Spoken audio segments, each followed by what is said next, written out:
back, relax, and maybe get yourself a snack. Me and you gonna have a little chat about books.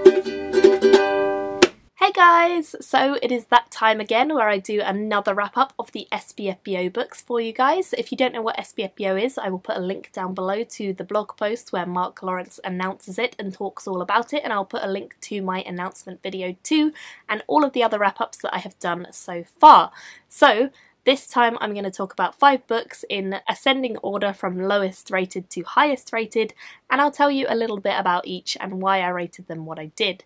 So let's get started. The first book I have to talk about is The Four Powers, which is by Jodie Cummings. So this book has the potential to be a book that I would really enjoy because it's about a world that's sort of split by the gods, and dragons are a part of that world, and you all know how much I love dragons.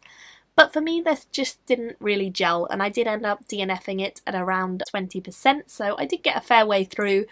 It just wasn't working for me. We follow a young character called Padar, who is a self-proclaimed dragon expert, and he supposedly knows everything about everything. We kind of pick up the story at a time where dragons are starting to challenge the dominance of men, and they're trying to infiltrate back into the world in a more vicious way than they have been in the past. And Padar and a group of other people have to defend the world against the dragons and hopefully, I guess, let humanity come out on top. Padar is actually a bard who tells a lot of stories, and the story itself is told from his point of view as though he's telling us the story of his life, like a recounting. I personally found that this did not work with Padar as the main character. I actually like the trope of like a bard or a storyteller or a chronicler kind of sitting down and telling you their story. That's something I do enjoy, so that wasn't an issue. What was the issue was that I didn't feel like Padar himself was interesting enough. He didn't seem like someone who captivated attention. He felt more like a bit of a stereotype, and he didn't really dominate the story in a way that I wanted him to. I felt like there was so much more he could have given, and he just didn't have that emotional attachment going for him. I think the point that I got to in the story, about 20%, is where things are starting to ramp up and get a bit more exciting and interesting, so possibly I should have carried on past that and seen where it went, but it just didn't draw me in to the point where I wanted to, unfortunately. It wasn't a terrible story by any means, and it definitely didn't have too many bad points to it, except for the fact that if you're going to write a story just with one main character, they need to be compelling in some way, and I just don't feel I had that. The other slight issue I had with my copy was that there were some really weird paragraph breaks, and I don't know if it's just because I had an e-copy or what, but the paragraph breaks were completely in the wrong places and very inconsistent and broke up sentences, and it was all a bit weird, so that caused a lot of confusion whilst I was reading it, and it was so annoying that I just could not keep reading the book if it wasn't going to be at least a really good story. And unfortunately it didn't have that going for it. So I did DNF this one. I think maybe it would have got 2 stars if I'd finished it, but for me it just didn't really work. The next book I ended up reading is called At an Uncertain Hour, and this is by Nikki Blatchley. This follows an immortal character, kind of telling the story of his life. He's about to go into battle in an extreme, crazy, all-out battle against the kind of evil force in this world. And he's called the Traveller because throughout his many years, because he is basically immortal, he has travelled all over the world, he's done lots of things, and he's telling us his story on the eve of this impending battle before he goes to try and save the world. I liked the fact that this was a kind of lifelong story that we were following. I think that's a really interesting way to do things. I disliked the fact that we know he's immortal and the risk factor is therefore kind of removed from the story slightly. It didn't feel like there were really high stakes, even though the whole world is at stake and you're told that multiple times. I felt like there wasn't really that high stakes because we know the main character gets through all these perils and battles, and we're just kind of sitting there waiting for the final one to see if they survive. With that said, I do think some of the tales that the Traveller told about his life were really interesting, particularly the early years and what happened to him on the boat. I found that really fun, and I do think that fits in really well with like classic fantasy stories. If you like those sorts of things, you'll probably enjoy that. But I do think it maybe needed some more creativity to it, because there were areas that I could predict what was going to happen next, and although it's well written and it's interesting, it just didn't have that really exciting moment of like, wow, this is really cool, or wow, this is really emotional, or makes you feel something. It lacked that kind of wow factor for me. So I gave it a 3 stars. I did think it was a likeable, enjoyable read, but I just think it needed to be a bit more mysterious, a bit more elusive and intriguing, and really pull the reader in by having something a bit different going on. 3 stars for that one. Next up, I read Nobody's Goddess, and this one to me came across as a YA book. Even though it was entered into this competition, which is mostly adult books, this one really felt like it was a YA. It focused on a young main protagonist, and it kind of dealt with her growing up and changing and discovering things about herself, which I would say is fairly stereotypical of YA reading. So if you're looking for a YA book, this one may be for you. I definitely found this a fun, easy read. It seemed light, it seemed interesting, it seemed like it was a fun concept. All the women are goddesses, and they have the power to basically kill men. The men of this village have to wear masks until their goddess, who they kind of imprint on, almost like they have one goddess who they fall in love with at a random time in their lives, and then they're just completely besotted by this woman. They eventually fall in love with their goddess, and this goddess has to either send them away to the convent and they never see them again, or they have to return their love and take off the masks, and that way they can fall in love happily forever, or they can just lead them on, I guess.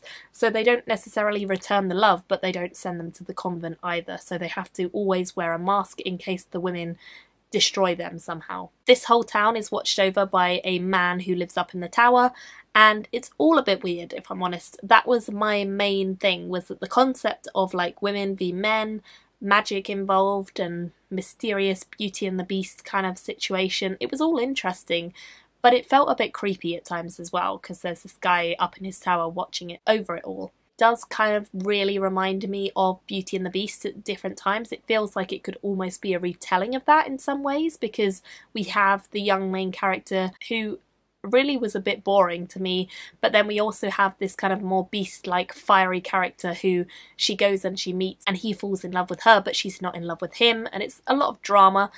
And it's kind of about her deciding whether she wants to accept his love, whether she doesn't, whether she wants to save her village or not. And also there's a parallel dimension of some kind. It's a bit odd, but it was fun and I liked it. And I do think it needs some work to refine the story and the idea, but it still had fun moments to it. And it was a quick, light, easy read, which I always appreciate. I also gave that one a 3 stars in the end. Next up, I read Shattered Throne. This one is a fairly fast-paced, quite easy read. It does feel a bit lighter in tone. I don't know necessarily that the themes are lighter, because there is mention of slavery and torture and rape and things like that in the story. So with that said, it does feel like an easier book to get through, and one where the characters are quite fun from the start, so you kind of have an instant connection and you want to know what's going to happen, which is great. We follow one particular dukedom, which is ruled over by Liam. He's a good ruler by most people's standards, but he has a younger brother called Mika. Some of the factions that surround Liam are kind of stirring a little bit and want to cause a bit of trouble. In fact, at the point where we follow the story, we find out that Mika has already been abducted by one of these factions who wanted to shake up trouble, and he's only just sort of returned over the last few months and kind of got his life back in order. So Liam is the king, Mika is his brother, and they work fairly well together, and they're quite happy, amicable brothers, which is quite rare for fantasy. So it was a nice relationship from the start, and I really enjoyed that. Mika himself is an inventor, and he spends lots of his time kind of creating new things and coming up with new ideas that really help later on in the story. He also loves to hang out with a fire drake, who is kind of his constant companion. His latest invention is based on the fire drake, and it is actually a pair of wings. However, suddenly, of course, the enemy strikes, and Liam, the older brother, the one in charge, is actually abducted by the same group who took Mika many moons ago, and it falls to Mika to start taking care of the kingdom, but he is actually a cripple. His time being away with the evil forces kind of really had an effect on him, and he's quite low in self-confidence. He also has a really terrible condition with his hands, so he finds it quite hard to work and quite hard to pick up a sword and fight. But he knows that he has the resilience to survive terrible things, and he knows that he wants to get his brother back. He's very, very keen on doing that and holding the fort for his brother whilst he is away. What I liked about this is that it felt very fun and fast-paced. It's a good story with some darker themes, but it feels pretty simple to enjoy, and I like that about it. I like the fairly simple plotline. It was a pretty short book for me, and it was a very easy one to get through, and it did remind me a little bit at times of Half a King by Joe Abercrombie, that kind of style of book, and I ended up giving it a 3.5 in the end. The final book, and the one that won this round, is The Legacy Chronicle, The Sword, which is by T.H. Poole, and this is one that I definitely enjoyed. It's a pretty long book, about 550 pages I think, so it's quite chunky, and it follows lots of different characters. It is a long read, and it definitely starts off slow, kind of like most epic fantasies. It does start off slow. There's a lot of places, a lot of people, lots of different plot lines, and it is only the beginning of a series, so I imagine there will be an awful lot more to come too. Really, I think this needed a bit of trimming and editing to make it a top-notch book, so I didn't give it 5 stars, I gave it 4.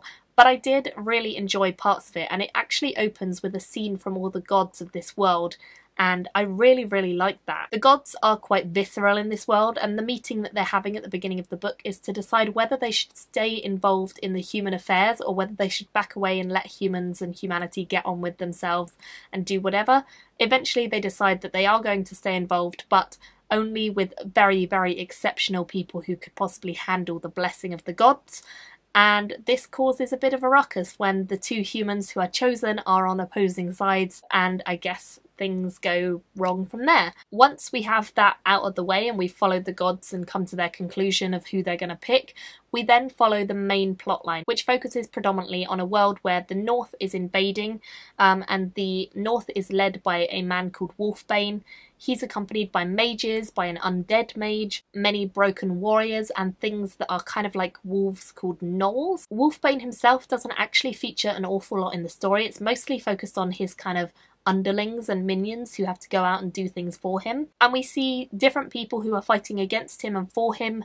For example, one of them is called Edge, and he used to be a very keen supporter of Wolfbane, but he's seen Wolfbane change over the years, and he's now quite against him and wants to escape the tyranny of his once former friend. We have the undead advisor, who is called Davian, and he is advised by the gods and very, very powerful, distinctly more powerful than most of the other characters, and he's up to no good. And we also have Belissa, who is a battle leader who gets involved later on in the story with leading some of the gnolls and the broken into battle to fight on Wolfbane's behalf. On the other side of the wall, we have Trem Waterhound, who is probably the main character of the story. It really does focus in on him specifically. He's a young man in looks, but actually he's old by years, and he's fought many battles and been through a lot in his life by the time we meet him, and he's living in the woods as a hermit, and one day he encounters a young man who is unconscious and freezing, and he takes him home to his house and cares for him. Trem has actually been gifted by a blessing from the gods, and that is that he is essentially frozen in time. His body doesn't age. When he stumbles over this near-dead man called Javon, he takes him home and he nurses the young man back to health, even though he doesn't really feel like it's his responsibility. He just has this urge to fix this man and hopefully see him on his way. Of course, that doesn't quite happen, and he gets involved in a plot to go with this young man and find this young man's father. Another part of this world is focused on the king, who is beloved by his subjects. Most people are really adoring of him, but he is about to be forced off the throne by an evil character called Ben Deal. And Ben Deal and his minions are kind of trying to take over and essentially stage a coup of the place where he is. So that's one other plotline. Eventually we end up with a band of heroes who I would say are the main kind of core group. So that includes Trem and Javon, but then also we get Ghost and Diaga. Diaga is a mage, and Ghost is a kind of mysterious character, quite like Strider from Lord of the Rings, I would say. We also have Grimtooth and Logan, and they are bonded brothers, but one I think is a troll. I think it's a troll that he is. Very interesting band of warriors and people, but they're on a mission to essentially try and save the world by going to find an ancient artifact they think will help. Over the course of the book, you start to see how all their plot lines kind of interweave together, and they do in various ways. It is quite interesting, but I will say that this book is pretty complicated too. There are an awful lot of characters, and a lot of their names are very, very similar. It's quite complicated, it spreads out across a whole world, so it is going to take you a while to get into this story if you want to join in. The other thing to note is that for me personally, this probably could have been a bit slimmed down. I do think there are some fight scenes and some descriptive sections that maybe weren't all that necessary, so I would probably cut it by about 50 to 100 pages personally, but that's just a niggle with length. And my final quibble is with the female characters. Although there are female characters and some of them are very interesting and have the potential to go a long way and be cool, I didn't feel like they were really utilised, and I feel like they're more background characters than foreground, and I would really have liked to see a more even division between the male and female characters, because why not? There's no reason not to, and I feel like it was something that didn't make the world feel as genuine as it could have, so it would have been great to see more lead female characters. The magic of the world is definitely interesting. Of course, we have the gods who are interfering, which is always an interesting thing to me personally. I like that. But we also do have physical mages and wizards who are in the world and can actually do spells and magic. We also have a kind of dream world, which reminded me a lot of Tel'aran'rhiod from Wheel of Time, where you can kind of go into this world and it's not quite the real world, but it also does have an effect on the real world and people can come in and attack you in the dream world. And we also have magical creatures like the gnolls, and we have an undead mage. I mean, that's kind of magical. I do think there were some elements that probably needed more explanation in terms of the magic, like how they worked or why they were there in the world. Would have been good to find out a bit more about that. But overall, it was a lot of fun and there were a lot of different elements to keep track of and follow and be interested by. With that said, I did read the entire book. I really enjoyed it, and I think definitely the second half was really, really strong. The first half probably was a bit slow for me to get into, but once I did and once I knew who was who, which is probably the hardest bit of this book, I definitely found it fun and I think it's worth reading for sure. So I ended up giving it a 4 out of 5 stars, and I do think it is a series that I would continue on with. So that is my winner for this round, which means there is only one more round left before I can choose my finalist. So look out for the final round coming soon. Let me know in the comments below if you would read any of these ones. A lot of them are very cheap on Kindle, so do go and look them up. Thank you all for watching, and I will see you very soon in my next video. Bye guys! Thank you for watching my video today. Go pick up a book, then come back and chat with me again.